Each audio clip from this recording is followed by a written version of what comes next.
At 4 a.m. local time, 3 Russian attack groups pushed through the muddy ground south of the Donbas area. Their heavy armored vehicles sank deep into mud that could no longer support their weight. They had no idea that Ukrainian surveillance drones high above the destroyed tree lines had already tracked their entire formation and were sending targeting information to strike teams waiting in the dark. In exactly 45 minutes, what started as a major armored attack would fall apart completely and trigger the collapse of the entire regional front line. Russian commanders believed they could overpower Ukrainian defenses by sending huge amounts of armored vehicles and large numbers of new recruits directly at them. But Ukraine was fighting a very different kind of battle. They relied on physics, positioning, and constant calculated pressure to wear Russian forces down. The Russian columns kept moving forward while recovery crews struggled to pull tanks out of the deep mud. Thermal cameras miles away could already see the heat coming from the engines and track the vehicles long before they reached the battle area. The trap was already prepared, and Russian forces were driving directly into a deadly zone that would destroy the attack before they even saw a single Ukrainian soldier. 30 minutes into the advance, the weight of the Russian armored vehicles destroyed the smaller roads and turned them into swamps, forcing the lead vehicles to leave their planned routes and move through flooded fields instead. Ukrainian drone operators had expected this exact situation. One Russian armored personnel carrier reversed hard into a drainage ditch, and its right track snapped under the pressure, leaving the vehicle stuck in the open. Within 60 seconds, the high-pitched sound of a first-person view drone cut through the morning fog. The Ukrainian pilot, operating from a hidden bunker 6 kilometers away, did not target the thick armor. Instead, using extremely precise control, the pilot flew the drone directly into the exposed engine grill. The 3-kilogram explosive charge detonated, sending superheated metal through the engine block and setting the fuel lines on fire. The carrier exploded into flames, forcing nearby infantry to scatter into shell craters for cover. Destroying the lead vehicle immediately created a huge bottleneck. The tanks behind it could not reposition quickly enough to maintain firing positions, and the entire convoy stopped moving. The vehicles were trapped in the mud, waiting for orders that would never come because their communication network was about to collapse completely. At 5:15 a.m., the Russian battalion command post, located 20 kilometers behind the front line, desperately tried to redirect the trapped armor toward firmer ground on a northern ridge. The radio transmission suddenly cut off halfway through the commander's sentence. Unknown to the frontline troops, a Ukrainian strike drone had slipped through a tiny gap in the local air defenses moments earlier. The drone flew quietly just above the trees to avoid radar before finding an important target: a mobile communication relay tower hidden under camouflage nets. The drone crashed into the base of the tower and exploded, instantly cutting the main communication links for the entire advancing sector. Another backup relay station suddenly stopped responding, and its illegal satellite connection went offline, causing network traffic to drop by 75%. Frontline command posts instantly lost communication. Platoon leaders crouched in the mud, shouting into radios that produced nothing except heavy static. Without a working communication network, Russian artillery units completely lost coordination. Artillery batteries assigned to support the infantry could no longer receive updated targeting information, leaving the troops fully exposed. The assault force was now blind and deaf, moving through a digital blackout while Ukrainian defenders watched every movement through clear thermal drone footage. By sunrise, isolated Russian infantry units were advancing on foot through waist-deep water and thick mud, desperately trying to keep an offensive moving that had already failed. They reached a damaged tree line and called for immediate artillery support against Ukrainian positions ahead. Nothing came. Their supporting armor was permanently stuck 2 kilometers behind them, and the artillery unit assigned to protect them had lost drone support after a communications truck had been destroyed overnight. The deadly zone grew wider with terrifying precision. Ukrainian reconnaissance drones stayed high and quiet while feeding exact coordinates to fire control teams operating safely behind the front. There was no massive artillery bombardment. Instead, Ukraine used highly precise attacks. First-person view drones began flying lower through the morning fog. Russian electronic warfare systems desperately tried to jam the incoming drone signals, but their coverage overlapped poorly, and their batteries drained quickly. Several jamming vehicles had already been moved away days earlier after repeated strikes against rear areas, leaving frontline troops defenseless. Drone footage sent back to Ukrainian command centers showed individual Russian soldiers disappearing one by one in explosions of smoke and mud. The front line was not collapsing in one dramatic retreat. Instead, Russian forces were being slowly and carefully eliminated soldier by soldier. While frontline units were being destroyed in the mud, the Ukrainian military reached much deeper behind Russian lines, launching strikes up to 200 kilometers away from the front line. These were not large cruise missile attacks against distant oil facilities. Instead, Ukraine used smaller, cheaper, and much less predictable strike drones. A large fuel depot near an important railway junction suddenly exploded, sending thick black smoke high into the air. Hours later, another strike destroyed a temporary headquarters inside a reinforced industrial complex that Russian commanders believed was safely outside drone range. Surveillance footage showed people running from the building seconds before multiple explosions tore through the roof and buried everything inside. Panic spread across nearby Russian sectors immediately. Russian air defense crews, worried about their own survival, quickly moved valuable missile systems farther from the front line to protect supply centers instead.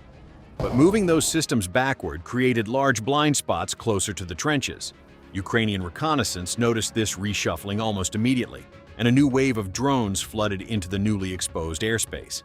Some drones carried explosives, while others simply gathered intelligence that would later help destroy the next wave of reinforcements. The sudden withdrawal of heavy air defense systems left Russian supply lines completely exposed to constant drone attacks. Russian supply vehicles were forced to travel only at night along damaged roads and without reliable communications. Drivers navigated using civilian GPS devices and incomplete verbal instructions sent through unsecured channels. Units waiting for ammunition reported delays increasing from 12 hours to as long as 4 days.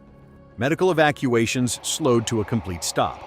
Armored recovery teams stopped trying to retrieve abandoned tanks because drones always returned to destroy them. The battlefield began consuming equipment faster than Russia could replace it. It was also consuming soldiers faster than Russia could recruit them. Newly drafted recruits arrived at the front line with less than 2 weeks of basic training and were sent directly into sectors already under heavy pressure. Many entered active combat before learning the terrain or even recognizing the distinct high-pitched sound of drones constantly flying overhead. Frontline commanders had to improvise constantly just to survive another hour. A trench system considered secure in the morning became completely exposed by afternoon because a neighboring unit withdrew after losing communication with brigade headquarters. Russian infiltration teams still tried pushing into the gray zones between defensive lines, but Ukrainian response units had already adapted perfectly to these predictable tactics. Russian infiltrators sometimes made it through the mud, but heavy reinforcements never arrived to secure their positions. Small Russian groups hid inside abandoned concrete buildings while waiting desperately for armor and supplies that could not cross open ground without immediately attracting deadly drone strikes. Ukrainian mechanized search teams moved methodically through these newly opened gaps using thermal optics and nearby FPV drone support teams. They cleared areas building by building and tree line by tree line. Radio traffic inside Russian command sectors became increasingly fragmented and chaotic. Some isolated units began relying completely on unsecured civilian messaging apps simply to report casualties. As digital communication networks collapsed, some Russian command posts were forced to use motorcycle couriers traveling between damaged bunkers, similar to methods used during World War I. Illegal satellite internet connections had become deeply integrated into important parts of the Russian command system before many of the terminals suddenly disappeared from the network. Once these connections failed, coordination across several sectors slowed almost immediately. Artillery response times increased from 3 minutes to more than 45 minutes. Drone surveillance footage arrived too late to be useful, and target confirmation systems failed completely. In some devastated areas, Russian units stopped using radios entirely during attacks because electronic signals attracted precision artillery strikes within minutes. But total radio silence created another deadly problem. Instead of launching large, expensive offensives, Ukrainian forces exploited these small timing gaps. A precision strike against a fuel convoy forced an entire Russian battalion to reroute supplies eastward. Barely 3 hours later, another coordinated drone attack hit the new route after accurately predicting the change. Reserve transport vehicles backed up for miles along muddy roads while loitering drones circled overhead waiting for movement. Almost nothing moved through the sector without being tracked and targeted. Russian air defense crews technically remained active, but severe exhaustion was becoming a major problem. Radar operators constantly relocated vehicles to avoid detection and used radar systems only occasionally to reduce exposure. Some missile launchers fired a single interceptor missile and immediately moved afterward, abandoning their assigned sectors and leaving parts of the airspace uncovered for up to 20 minutes at a time. Sometimes those 20 minutes were all Ukraine needed. Long-range, autonomous drones slipped through these temporary gaps and struck maintenance depots, rail infrastructure, and ammunition storage sites much deeper inside occupied territory.